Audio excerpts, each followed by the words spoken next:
Welcome.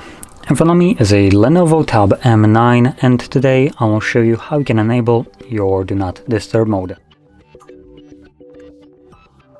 So to get started, pull down your notifications by swiping down from the top of your screen, then swipe down once again to extend the list of toggles. Now on one of the pages we should have our Do Not Disturb.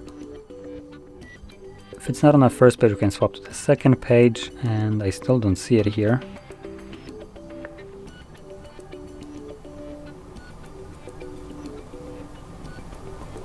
It looks like it actually might be turned off by default. So I'm going to click right here on this pencil,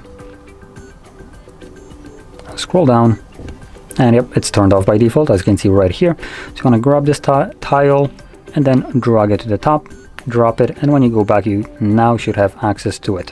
For me it's now right over here.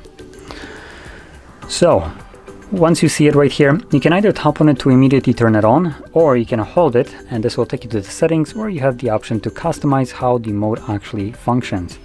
So you have things like duration for quick settings, meaning what happens when you press on the button, schedules and apps and alarms and other interruptions. So customize the setting to fit your exact needs, and from there you can just find the toggle, tap on it to turn it on, and you're good to go. Now if you've chosen to select a schedule, then you don't really need to enable it. Just make sure that the schedule in here is turned on like this, and that's all you would need to do. The device will do everything else for you. So with that being said, if you found this very helpful, don't forget to hit like, subscribe, and thanks for watching.